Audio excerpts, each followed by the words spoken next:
This is The Wealth Puzzle with Michael Mansfield from the Lynn Group. When a part of your financial strategy is out of tune, your long-term goals, your retirement savings, and your legacy can all suffer.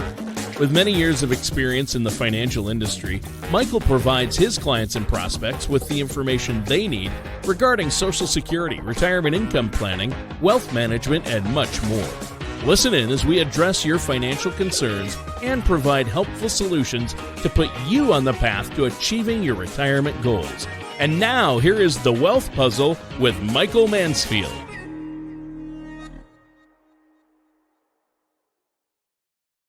Hey, everybody. Thanks for tuning in. If by the time you're seeing this, happy 4th of July. Hope you guys had a wonderful weekend, a wonderful holiday, some fireworks, some festivities, some good times. But in any case, as I talked about last week, really wanted to jump on the moment when the big beautiful bill got done. And so simple slides today, right, but they're clean. So one big beautiful bill. So they passed the bill. Obviously, everyone was probably watching the news. A lot of back and forth, up and down, a lot of reading things for hours and slow counts and whatnot. But it got done down the party lines. No big deal, is what it is.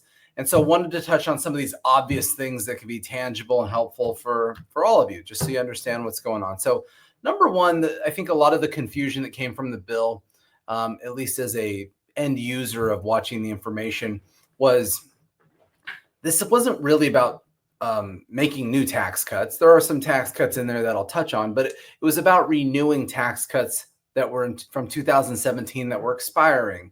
So I'm having a hard time thinking of those as tax cuts versus keeping current tax legislation the same, right? That's kind of the foundation of it, is let's keep things the same. The problem that we had was next January 2026, all of your taxes were going up. This is a small micro example I saw of someone that was calculating here, a single tax filer making 90 grand, their taxes were going to go up next January, $3,300. And so the whole purpose of locking in current tax law was to avoid those things happening. A lot of the argument and concern of taxes going up is if people are already tight on cash, if we already have this inflationary issue that's been a problem for a long time, making people kind of tight end to end, certainly here locally where we live. The concern was, could that then drop off consumer spending because now their obligation is to pay more to the government?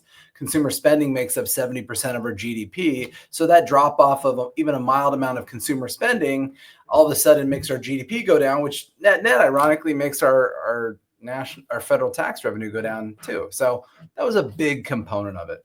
So what are some of the little subsets here that matter? So there was a child tax credit increase. I imagine most of the people that watch my videos aren't too concerned about that. So now you get $2,200 as a tax credit per child versus $2,000. One of the conversations, and obviously this was a very visceral debate, is if you live in a state with a high income tax, historically you used to be able to deduct your state taxes against your federal taxes, getting a big tax deduction. And so when the tax cuts went in place in 2017, they limited that. They called it the SALT cap, state and local taxes, SALT. They limited it to $10,000. And there was an uproar from all of the states that have high income taxes because all of a sudden their constituents had to pay a lot more taxes by default because they couldn't write off their state taxes. And so if you followed the House and the Senate and the parties and everybody debating this piece of the puzzle, the challenge is states with low or no state tax were saying, why do we need to subsidize federally the states that choose to charge high taxes? We're able to run a state without income tax and ironically be successful. Why can't everybody else? And so it doesn't really matter. Ultimately, what happened was the SALT cap deduction got raised from $10,000 to $40,000. So that's going to impact some of you, and that's going to not impact some of you. That runs for 5 years. And then it goes back, I believe, to the 10,000 from the 40,000. It also gets phased out. So if you're one lucky duck that's making over $500,000 a year, the increase to 40,000 gets phased out rather quickly. One of the things that the administration had kind of ran on was the idea of no tax on tips, no taxes on overtime pay. So the net result of that is for the next 3 years, you could have no tax on up to $25,000 in tip revenue and up to $12,500 in overtime pay. Basically, you would report it. It would be a deduction taking it down. You wouldn't pay the tax on it. Easy peasy. They increased a permanent charitable deduction for people who do not itemize to $1,000 from the $500 mark. It's also $2,000 for joint filers. You can deduct car interest now, so you've never been able to do that before. And so you can deduct up to $10,000 of car interest. But to be fair, you better be buying a pretty hoity-toity car. You probably need to be dropping 150 grand on that new ride in order to even begin to justify that. But then again, if you're buying a car that expensive, should you be financing it? So, wow. Anyways, there's money in there for border security. There was a lot of debate and conversation about how Medicaid would work and the SNAP program. One of the things that was added in there was work requirements. Basically says an able-bodied adult, so that's someone not of retirement age and someone who doesn't have children, would need to go for 80 hours a month, 20 hours a week to something. And that's not necessarily work. My understanding was it's community service, reporting to a community center. I'm not sure the details of that because I'm lucky enough to have to show up to work every day here. But that's something that we'll ultimately be curious about and dig into at some point. There was $50 billion of funding for rural hospitals that was more focused on places like Alaska where health resources are, I guess, more difficult to get at. There's some kind of child account. So if a newborn baby comes in, there's going to be this pilot program where they put $1,000 in an account. The government puts it in. It has to be locked up till the child is 18. The parents can contribute to it. But, once again, probably not a huge issue for many of us. So let's talk about the action item that is very curious. The thing that for most of you that are watching this, the thing that was very entertaining to me, the thing that is offering us a lot of mental stimuli and excitement is the new standard deductions. So one of the promises of the administration was, hey, we don't want you paying federal income tax on your Social Security. Well, there's some problems with that. Problem one is without a 2/3 congressional vote and not budget reconciliation, guess what?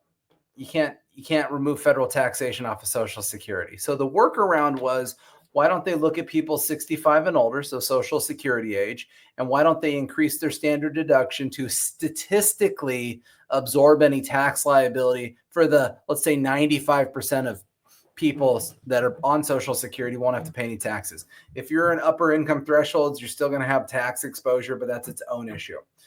And so in simplicity, the way that it works is if you're a single filer, they're increasing your standard deduction permanently if you're over 65 by $6,000. So you had and by the way, by being 65, you also get what's called a senior deduction anyways, that was $2,000. And so all of a sudden, a single individual, their standard deduction just went up to $24,000, which is pretty huge. Why is this interesting to us? Is the more deduction you get, obviously the less tax you have to pay, the lower tax bracket you're in. And when you've come and met with Mike and Tana and all these nerds over here, we talk quite a bit about obviously tax planning, but this opens up an opportunity to either take money out of a taxable account, hence your IRA, take it out tax-free, at least federally. We got to deal with the state stuff.